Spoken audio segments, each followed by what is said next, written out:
ঢেকিয়াজুলি থানাৰ অন্তৰ্গত চিৰাজুলিৰ নতুন বজাৰত আমি এক গণপ্ৰতিবাদ আৰম্ভ কৰিছোঁ। সকলো ইছলাম ধৰ্মাৱলম্বী লোকসকলে এই প্ৰতিবাদত অংশগ্ৰহণ কৰিছে।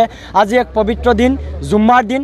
আজি এই দিনত আমি সকলোৱে ওলাই আহিছোঁ, যি মুছলমান বিৰোধী এক আইন আচলতে স্বীকৃতি পাইছে। এই আইনক আমি প্ৰত্যেকজন মুছলমানে আচলতে আমি বিৰোধিতা কৰিছোঁ।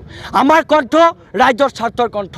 আজি আপোনালোকৰ মাধ্যমক আমি ৰাষ্ট্ৰীয় চৰকাৰক ক'ব খুজিম যে এইখন আইন আমি মুছলমানৰ শৰীৰত এক বিন্দু তেজ থকালৈকে আমাৰ প্ৰতিবাদ অব্যাহতি থাকিব। আমি অসমৰ 1 কোটি মুছলমানৰ ৰাইজে আচলতে দিল্লীৰ ৰাজপথত গৈ পেলাই আমি আন্দোলন কৰিবৰ কাৰণে বাধ্য হ'ম।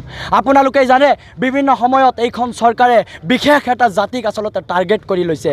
আজি মুছলমান জাতিটোক বিভিন্ন সময়ত উচ্ছেদ কৰা হয়। এটা সময়ত এগৰাকী মন্ত্ৰীয়ে বিভিন্ন সময়ত মুকলি একটা সভাত কৈ মুছলমান জাতিৰ লগত মই নাই। গতিকে আপোনালোকে জানে মন্ত্ৰী এজন, বিধায়ক এজন, ৰাইজৰ প্ৰতিনিধি, সকলো ৰাইজক সমান চকুৰে চোৱাৰ অধিকাৰ। গতিকে বিভিন্ন সময়ত এই বিশেষ জাতিটোক, মুছলমান জাতিটোক আচলতে টাৰ্গেট কৰা হয়। গতিকে আমি উত্তৰ পূৰ্বাঞ্চল সংখ্যালঘু ছাত্ৰ সন্থাই এনেকুৱা লেতেৰা ৰাজনীতি কৰা ব্যক্তিসকলক আমি তীব্ৰ ভাষাৰে ধিক্কাৰ জনাইছোঁ।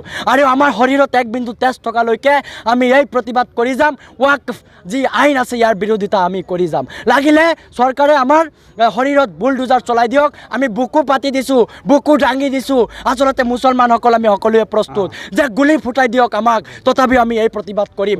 এই প্ৰতিবাদ ৰাইজৰ স্বাৰ্থৰ প্ৰতিবাদ। মুছলমান যিসকল ব্যক্তি আছে, পূৰ্বপুৰুষৰ যি দান দিয়া ওয়াকফ সম্পত্তিৰ আচলতে প্ৰাপ্যৰ প্ৰতিবাদ। আজি আমি মুছলমানসকলে এইখিনি আপোনালোকে চাবই পাৰিছে আমাৰ ঐক্যবদ্ধ কাকৈ।